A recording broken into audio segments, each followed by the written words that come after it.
We've all been there, right? That moment your child asks that question, the one that makes your heart kind of stop in your chest. Where do babies come from? Or what happens when we die? It is so tempting to just dodge it or delay, or maybe even tell a tiny white lie. But what if there was a simple, really empowering way to handle, well, all of these conversations? That's exactly what we're going to break down today. So here's our game plan. We're going to start with the one golden rule that changes everything. Then, we'll see how that rule plays out with life's biggest questions, how we talk about our bodies, how we handle modern challenges like money and technology, and finally, how we can possibly navigate really tough world events with our kids. I mean, of course you have. Who hasn't? That feeling of being put on the spot is totally universal. But here's the thing. The goal isn't to have every single answer ready to go. The goal is to have a framework, a way of talking that builds trust and keeps those lines of communication wide open. Okay, so let's start with the absolute foundation. The single most important rule that's going to guide us through every tricky topic is actually incredibly simple, but it is profound. Just be honest. And this isn't just about answering their questions truthfully. See, kids are little sponges. They're constantly observing us. They absorb our example. So if we want them to be truthful people, our actions have to match our words. Because at the end of the day, what we do is always more powerful than what we say. And this example just makes it so clear. That little white lie about a train ticket, it feels harmless, right? But the lesson a child actually learns is that honesty is kind of optional when it's inconvenient. The honest approach, though, that models integrity. It teaches a huge lesson in a really small, everyday moment. But what happens when you genuinely don't know the answer? Or it's just a terrible time to talk about it? Honesty still works. It is 100% okay to say, wow, that is a great question. I'm not sure. Let's find out together. The key, and this is crucial, is to always follow up. Always. It shows your child that their curiosity matters and that you're a reliable source of information, even if you don't know everything off the top of your head. And you know what? You don't have to have all the words yourself. Books are an incredible tool for this. They can open up discussions on everything from grief to new siblings, and they give you language and pictures that can make these really big, complex topics feel so much more approachable. All right, so we've got our golden rule, be honest.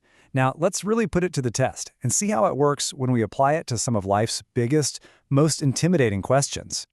So when we're talking about something like death, using direct factual language is actually so important for preventing confusion and fear. Think about it. If you tell a child that someone is just having a long sleep, it's completely understandable that they might become afraid of going to bed.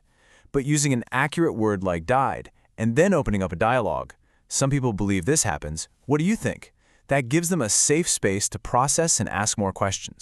It's exactly the same idea for the where do babies come from question. Using the correct terminology, like uterus, right from the very beginning is just factual. It takes away any of the shame or weird mystery and just gives kids the proper vocabulary to understand the world. And you really don't have to wait for some big formal talk. You can just let the natural world be your guide. I mean, seeing baby animals in the spring is the perfect, gentle way to introduce these concepts of life and birth and reproduction in a way that kids can actually see and easily understand. Okay, so this foundation of factual honesty flows right into conversations about our own bodies. And this is where we lay the groundwork for respect, consent, and a positive body image that can last a lifetime. This just shows how consent isn't some big lecture you have when they're teenagers. Nope. It's a daily practice that starts from day one. Just by asking, "Can I pick you up?" or respecting their choice when they don't want a hug, we are constantly teaching them that their body belongs to them and they have a say over it. And just like we talked about with the word uterus, using the correct names for all body parts is so important. This isn't about being clinical or weird, it's about empowerment. It gives kids shame-free language they need to talk to you or a doctor if something is ever wrong. This quote, man, it just says it all, doesn't it? We can teach our kids to value all bodies, including their own, for what they are and what they can do, not for what they look like. This simple phrase can become like a family mantra, a powerful shield against a world that's just full of criticism and comparison. Okay, next up. Let's see how this whole approach of honesty and respect applies to the unique challenges of our modern world, starting with a really big one, money. You know, just like with everything else, kids learn about money by watching us. Do we talk about it with a lot of stress and anxiety, or do we talk about it like it's a tool for living our lives and helping other people? Our mindset, whether it's one of abundance or scarcity, gets absorbed long before they ever get their first dollar.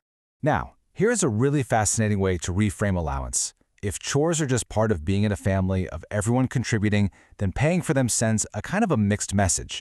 But if you see allowance as a right, a tool for learning, it gives kids a safe way to practice real-world money skills, like budgeting, saving for something they want, and even giving to others. Okay, now for what might be the biggest challenge for so many of us parents today, screens. It is so easy to see technology as the enemy, as something we constantly have to fight against. But what if we flipped the script on that? Instead of it just being for passive consumption, how could we use technology for active creation and connection? Think about it as a resource for family projects, maybe making a stop-motion movie or researching a topic they're really into, or even learning how to code together. And finally, how do we use this honest, supportive approach when the world itself feels scary and just overwhelming?